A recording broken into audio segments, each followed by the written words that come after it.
सखी दिने दिने कितना चिकनाइल बारू हो। अरे का कहिए सखी तोहके आगे लगे जला अपने से भाटा में भारत में बाटे यादव जी के माथा में।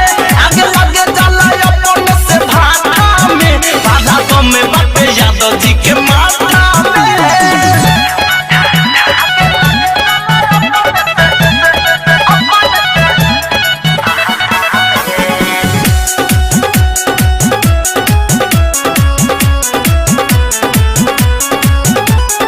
ससुरा में सुख बड़ा मिलता रोज रोज पलंग भी लहता।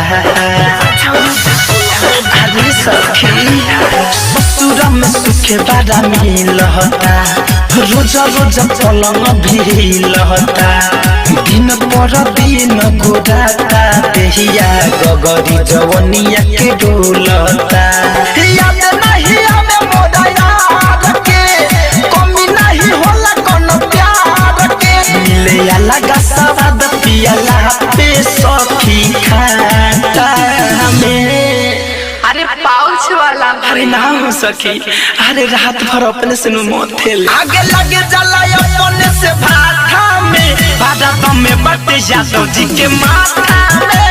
आगे लगे जला अपने से भाटा में भारत में बाटे यादव जी के माथा में।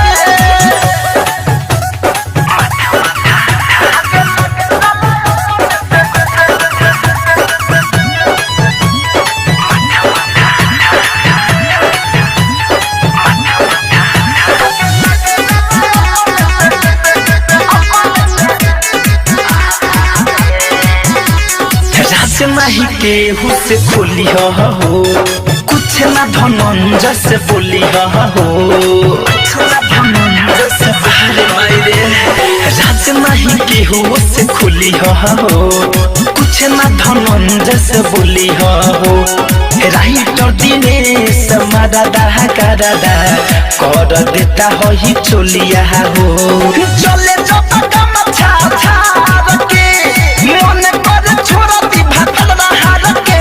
जना पे जवनिया अभिनव चंदन का में। आये सखी अन्ना में कीन लागेला कि सादा पूरा पिए लुकी आधा। अरे पूरा हो आगे लगे जला अपने से भाटा में भारत में बाटे यादव जी के माथा में। आगे लगे जला अपने से भाटा में भारत में बाटे यादव जी के माथा में। Never miss an update.